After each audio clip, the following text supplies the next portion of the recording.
अस्सलाम वालेकुम नाज़रीन, आप देख रहे हैं हेल्थ गाइडेड टीवी और मैं हूं नदीम डार। नाज़रीन, आज हम खसूसी एक प्रोग्राम कर रहे हैं जिसमें हम आपको आपकी स्किन के बारे में बताएंगे कि मर्दों और औरतों में आजकल स्किन के बारे में जो मसाइल बढ़ते जा रहे हैं उसकी वजूहत क्या हैं और सबसे बड़ी डिजीज़ इसमें क्या है। इस पे बात करने के लिए मेरे साथ आज खसूसी तौर पर प्रोग्राम में शामिल हैं डॉक्टर सलीम राव, जो कि स्किन स्पेशलिस्ट हैं और किसी तारीफ के मोहताज नहीं है। बहुत शुक्रिया डॉक्टर साहब, आपने टाइम दिया। मुझे सबसे पहले तो ये बताइएगा कि बॉडी में स्किन की अहमियत क्या है।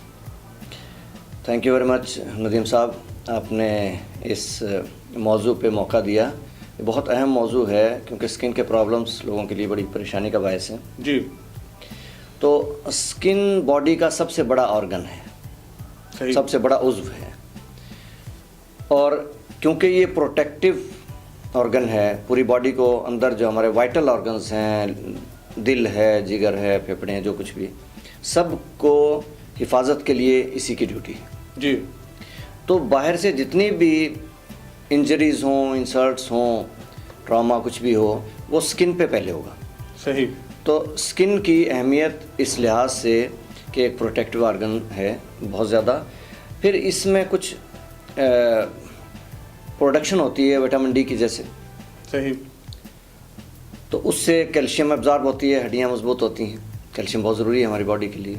विटामिन डी की डेफिशिएंसी आजकल, अच्छा रिपोर्ट्स में तो विटामिन डी की डेफिशिएंसी सब में ही तकरीबन आ रही है हमारे यहाँ, लेकिन वैसे ये है कि अगर कमर नंगी करके और थोड़ी देर धूप लगवा ली जाए तो वो कमी पूरी हो सकती है, डेफिशिएंसी पूरी हो सकती है कुदरती तौर पे। जो है विटामिन डी बनता है हमारी स्किन के अल्ट्रावायलेट रेज लगने से, सुबह शाम, दोपहर को नहीं।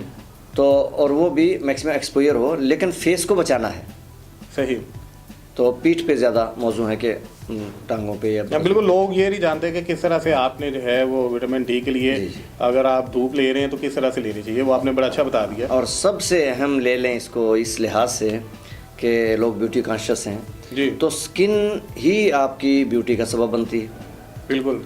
और ये मुहावरा आपने सुना होगा कि लोग चेहरा ही तो देखते हैं। बिल्कुल ऐसे ही है, चेहरे के साथ साथ बाकी भी जो स्किन है पूरी बॉडी की बड़ी अहमियत की हामिल है। इसलिए स्किन का ब्यूटी में बहुत बड़ा रोल, सबसे ज़्यादा रोल इसी का है। फीचर्स भी काउंट करते हैं, लेकिन स्किन का कलर, स्किन का टेक्सचर, उसकी शाइन, ये सारी चीज़ें काउंट करती हैं। बिल्कुल डॉक्टर साहब, आपने बता दिया स्किन की अहमियत का। अब मुझे बताइएगा कि कॉमनली जो डिजीज़ है स्किन की, वो मर्दों और औरतों में सबसे ज़्यादा क्या है? सबसे ज़्यादा कॉमन डिजीज़ तो एक्नी है। सही। एडोलेसेंस में, यानी ये 15 से 25 साल की उम्र जो है, इसमें अक्सर लोगों को, बल्कि यूँ कह लें सब लोगों को, ये 2-4 दाने तो चेहरे पे निकलते हैं। बिल्कुल सही है। अब बाज़ को थोड़े ज़्यादा निकल आते हैं तो फिर उसका ट्रीटमेंट ज़रूरी है, क्योंकि उसके जो निशान रह जाते हैं, जिनको हम स्कार्स कहते हैं, गड़े से पड़ जाते हैं जी, वो सारी उम्र के लिए होते हैं। सही। इसलिए इलाज ज़रूरी हो जाता है। और बाज़ की इतनी एडवांस्ड हो जाती है एक्नी कि उसमें मोटी मोटी गिल्टियाँ और फिर सिस्ट बन जाती हैं, और उनके जो निशानात भी रहते हैं तो चेहरा ही सारा बिगड़ जाता है। बिल्कुल सही है। तो ये एक्नी हमारी स्किन की कॉमनेस्ट डिजीज़ है, और मर्दों में भी होती है, औरतों में भी होती है। ज़्यादातर यंग एज में होती है, लेकिन बाज़ की लेट एज में भी 40 साल की उम्र तक भी निकल आती है। बिल्कुल सही है। तो इसकी रीजंस क्या है? एक्नी जो निकल आती है, क्या ये स्किन का फैक्टर आता है या आप कोई और इसमें कोई डिजीज़ शामिल हो सकती है? अच्छा, इसमें जेनेटिक्स भी इन्वॉल्व है। सही। और एडोलेसेंस में, इस एज में जो मैं कह रहा हूँ 15 से 25, हार्मोनल चेंजेस आती हैं। बिल्कुल सही है। उससे हमारी सीबम सिक्रेशंस, चिकनाई पैदा करने वाले ग्लैंड्स ज़्यादा काम करके बढ़ा देते हैं। बिल्कुल सही है। तो अगर उसका पैसेज ब्लॉक हो जाए जी, तो यानी जो बन रही है चिकनाई वो निकल ना सके, उसमें डस्ट भी आ जाएगी, उसमें एक्चुअली प्रोसेस होता है केराटिनाइजेशन जिसको हम कहते हैं, वो डिस्टर्ब हो जाता है। सही। तो उससे ब्लॉक हो जाता है पैसेज, और उससे वो जो हमारी बनी थी अंदर रतूबत, चिकनाई, वो जमा होनी शुरू हो जाती है। फिर अंदर हमारे कोमेंसल होते हैं, बैक्टीरिया होते हैं, जो उस ज़्यादा मिलने से खुराक, चिकनाई, तो वो ज़्यादा ग्रो करते हैं। फिर वो जब फैटी एसिड्स को तोड़ते हैं तो जो एसिड रिलीज़ होता है वो इरिटेशन करके इन्फ्लेमेशन कर देता है, तो दाना बन जाता है। बिल्कुल सही। पहले ब्लैक हेड्स या वाइट हेड्स बनेंगे, जब वो अगला प्रोसेस आ गया तो रेड पेप्यूल्स बन गए जी, पस पड़ गई, पसचूल हो गए, और अगली स्टेज पे फिर गिल्टियाँ सी बन जाती हैं जिनको हम नोड्यूल्स कहते हैं। बिल्कुल सही है। और ज़्यादा हो जाए तो सिस्ट बन जाती हैं जिसमें बड़ी बड़ी रोड़ियाँ और उनके अंदर मवाद भरा होता है। तो ये बेसिकली हार्मोन्स का इफेक्ट होता है इस एज में। लेकिन अगर टेस्ट करवाएं तो सबके हार्मोन्स डिस्टर्ब नहीं होते। ये ग्लैंड्स की सेंसिटिविटी भी है कि नॉर्मल हार्मोन्स पे ही वो ओवर एक्टिव हो जाते हैं। बिल्कुल सही है। तो इस तरह से ये रीजंस होती हैं मेनली। तो इसमें जो भी चाहे जेनेटिक फैक्टर हो, हार्मोनल फैक्टर हो, 2-4 दाने निकलें अमूमन परवाह नहीं करते, गुजर जाता है टाइम, निशान भी नहीं रहते जी। लेकिन थोड़ी ज़्यादा एक्नी हो तो इलाज होना चाहिए, वरना वो जो स्कार्स रहेंगे सारी उम्र रहेंगे। यार वो खूबसूरती जैसे आपने बताया कि हाँ जी, सबसे ज़्यादा फेस अच्छा, इंपॉर्टेंट फिर और जो वजूहत हैं इसमें, बाज़ को कॉस्मेटिक्स से भी जी, ये मेकअप वगैरह करने से दाने निकल आते हैं। केमिकल का यूज़ होता है उसमें। अच्छा, केमिकल यूज़ होने से भी हो जाता है। और ज़्यादा ऑयली फेस ज़्यादा प्रोन होते हैं जी, उनमें ज़्यादा होती है एक्नी। डस्ट भी बाज़ लोग होता है जी, बाहर डस्ट में जाते हैं तो कोई ना कोई दाना निकल आता है। अच्छा, खाने की चीज़ों में एक्नी में एग्जैक्टली कुछ नहीं है, लेकिन बाज़ मरीज़ ये कहते हैं जी मैं फ़लाँ चीज़ खाऊं तो दाना ज़रूर निकल आता है, और होता है ये प्रैक्टिकली लोगों में। तो जिस चीज़ से उनको ये महसूस और पक्का यकीन हो कि ये तो डेफिनेट है, उसको छोड़ दें, परहेज़ करें, बाकी सब कुछ खाएं। बिल्कुल। तो ये मल्टीपल फैक्टर्स हैं जिनसे एक्नी होती है। अच्छा डॉक्टर साहब बताइए कि मर्दों में रेशो ज़्यादा एक्नी की या औरतों में ज़्यादा होती है? अच्छा, हार्मोनल फैक्टर्स तो दोनों में आते हैं, जेनेटिक भी है, लेकिन क्योंकि औरतें ज़्यादा यूज़ करती हैं कॉस्मेटिक्स जी, ऑयल्स, ओलियंट्स, ये, और बल्कि उससे भी बढ़कर ये जो क्रीमें मिलती हैं बाज़ार में, सस्ती क्रीमें, हाँ जी, तो ये चीज़ें, और बाज़ औक़ात तो हमने जो ना कुछ नाम रट रखे हैं, कोई भी स्किन का प्रॉब्लम हो गए और जाके कहा जी बेटनोवेट दे दें, जी जी, वो ली और लगा ली। वो बेटनोवेट या डर्मोवेट या क्लोविड जितने स्टीरॉइड्स हैं जी, तो थोड़ा सा इफेक्ट अच्छा आता है शुरू में, लेकिन उसके बाद उनके साइड इफ़ेक्ट्स बहुत बुरे हैं। जी, बाद में पूरा चेहरा दानों से भर जाता है, और दानों के अलावा उसमें स्किन थिन हो जाती है, रगें वाज़े हो जाती हैं, वो सारी उम्र के लिए प्रॉब्लम हो जाती है, रेडनेस जाती नहीं है। तो ये जो टोटके करते हैं ये भी एक्नी का बायस बनते हैं। अच्छा, मैंने अक्सर देखा है, बल्कि एक दफ़ा मेरे साथ भी प्रैक्टिस में आया कि लोग एक्नी निकल आए, दाने निकल आए हैं, उनको छील लेते हैं, दबा लेते हैं, ठीक है, मुख्तलिफ तरीक़ों से, नाखून से दबा लिया या किसी और चीज़ से उसको जो है छीलना शुरू कर देते हैं, तो उसका क्या इफेक्ट पड़ता है स्किन पे? पहली बात तो ये है कि never play with the boil on the face. Right. कोई भी दाना कुछ भी हो, चेहरे पे उसके साथ खेलना नहीं है, नोचना नहीं है। सही है। कम से कम इतना तो ज़रूर होगा कि उसको छेड़ दिया, नोच दिया, दबा दिया, तो वो उसका जो इंजरी हुई, ट्रामा हुआ, उससे उसकी वो बढ़ जाएगी, जो इफ़ेक्ट है उसका जी, तो दाग पड़ेगा, ज़्यादा दाग पड़ेगा। और अगर सफाई का ख्याल नहीं है, नाखूनों से कोई इन्फेक्शन भी होगी तो और ज़्यादा नुकसानदेह है। लेकिन एज ए ट्रीटमेंट हम वैसे ही करते हैं कि अगर पस वाले दाने हों तो डर्माब्रेनियन, अल्ट्रा पील कहते हैं उसे, माइक्रो डर्माब्रेनियन, उससे उनको स्क्वीज़ भी कर लेते हैं, लेकिन हाइजेनिक कंडीशंस में हो। सही।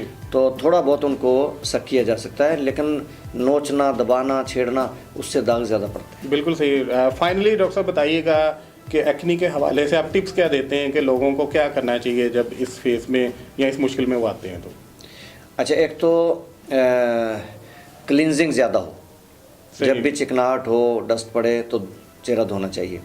वैसे तमाम सोप एंटीसेप्टिक होते हैं, सही, लेकिन एक्नी के लिए कुछ स्पेसिफिक भी आते हैं जो ज़रा ज़्यादा ड्राई करते हैं तो एक्नी में इफ़ेक्टिव हैं। पहली बात तो ये कि पैसेज खुले रहे, चिकनाहट निकलती रहे, ब्लॉक ना हो, वाइट हेड ब्लैक हेड ना बने जी। दूसरी है फिर उसकी जो फैक्टर्स नज़र आते हैं खुराक में, अगर कोई, उससे कर लिए जाए एहतियात। जो चीज़ें लगा रहे हैं बाज़ार से ले लेके मुख्तलिफ़ चीज़ें, या अगर फेशियल वो नहीं कर रहा सूट तो ना करवाएं। उन चीज़ों से बचा जाए जिनसे एक्नी हो रही है, प्रिवेंशन। सही। और जब हो जाए तो फिर ख़ुद ट्रीट करने की बजाय अपने डर्मेटोलॉजिस्ट से, स्किन स्पेशलिस्ट से रजू करना चाहिए। वो फिर स्टेज वाइज इलाज होता है इसका। ब्लैक हेड हैं, वाइट हेड हैं, उनको हम पहली स्टेज पे और तरीके से डील करेंगे। फिर वो रेड पेप्यूल बन गए, पस वाले दाने बन गए, उनका और है, फिर गिल्टियाँ बन जाती हैं, सिस्ट बन जाती हैं, तो उनके अंदर भी थोड़ा सा इंजेक्शन लगाना पड़ जाता है।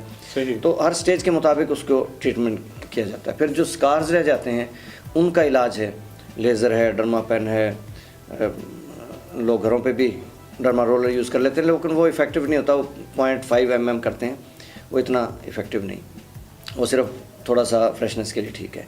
तो स्टेज वाइज इसकी ट्रीटमेंट करते हैं हम। और वैसे मैं स्किन के हवाले से कुछ टिप देना चाहूँगा मज़ीद जी कि चेहरों को हमने खूबसूरत रखना है, एक्नी को भी इसलिए बचाते हैं, ट्रीट करते हैं कि चेहरा ख़राब ना हो जाए। सही। तो सनलाइट जो है हमारी अल्ट्रावायलेट रेज, जी ये बहुत डैमेज करती हैं स्किन को। तो हमें चेहरा बचाना चाहिए, पी कैप कर लें, सूरज की तरफ हाथ कर लें जी, सन ब्लॉक्स लगा लें, तो चेहरे को सूरज की छांव से, अब सर्दियों में धूप सेकते हैं तो पीठ करके बैठें, तौलिया करके, अब चेहरे को बचा के सारा दिन बैठे हैं, कुछ नहीं। यानी कि फेस पे डायरेक्टली लाइट जो है सन लाइट डायरेक्ट नहीं आनी चाहिए। सही है। उसका डैमेजिंग इफेक्ट है, वो डार्कनिंग भी है, ब्लैक हो जाएगा कलर, और वैसे भी डैमेज होती है स्किन की इलास्टिसिटी ख़त्म होकर रिंकल्स वगैरह ये चीज़ें आएंगी। तो एक तो ये है टिप कि चेहरे को सूरज की रोशनी से बचाया जाए। जी। दूसरा, बाज़ औक़ात ख़ुसूसन औरतों में ये प्रॉब्लम ज़्यादा है, किचन में काम करती हैं, बर्न हो जाते हैं। सही।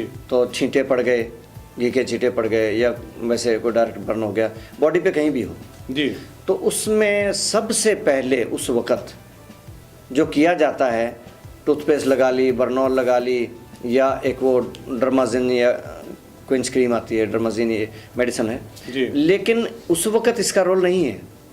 ये तो हम डॉक्टर भी इसमें गलती कर जाते हैं कि मरीज़ आया बर्न का और आते उसको एंटीबायोटिक लगानी शुरू कर दी, उस वक़्त उसका रोल नहीं है। सही। उस वक़्त फौरी तौर पे आपने उसको, जो स्वेलिंग, जो बर्न हो गया डायरेक्ट वो तो हो गया जी, उसके बाद उसका नुकसान होना है, जो वर्म आएगा सो जाएगी, एडीमा होगा, स्वेलिंग होगी, ब्लड सप्लाई ब्लॉक हो जाएगी और डैमेज फर्दर बढ़ेगा। उसको रोकने के लिए वहाँ पे ज़रूरत है बेटनोवेट, डर्मोवेट, क्लोबिवेट जो भी हैं आपकी स्टीरॉइड्स पोटेंट, उसी वक्त लगाए जाएं और अच्छी तरह उनको जज्ब किया जाए ताकि वो डैमेज ना बढ़े और निशान फिर कम से कम पड़े। बाद में अगले दिन रोल शुरू हो जाता है फिर एंटीबायोटिक्स का, उसका रोल ख़त्म, वो उस दिन से आगे नहीं लगाना, बस स्टीरॉइड्स को सिर्फ एक शॉट बस। सही है। तो ये मुख्तसर 2 टिप्स हैं कि सनलाइट से चेहरा बचाया जाए और बर्न की सूरत में फौरी तौर पे पोटेंट स्टीरॉइड लगाया जाए। जी, बहुत शुक्रिया डॉक्टर साहब, आपने टाइम दिया। नाज़रीन, आज के प्रोग्राम में स्पेशली हमने बात की कि स्किन में जो प्रॉब्लम पैदा होती है एक्नी की, उसके बारे में डॉक्टर सलीम राव ने आपको बड़ी अहम मालूमात दी और टिप्स भी बताई कि किस तरह से आप अपनी स्किन की हिफाजत कर सकते हैं। अगर आपकी स्किन स्पेशली फेस जो है वो अच्छा होगा तो वो आपकी पर्सनैलिटी में आपको बहुत अच्छा मुआवन साबित होगा। हमारे चैनल को सब्सक्राइब कीजिए, फीडबैक दीजिए, कुछ पूछना चाहें तो ज़रूर आप पूछ सकते हैं। इजाज़त दीजिए, अल्लाह हाफिज़।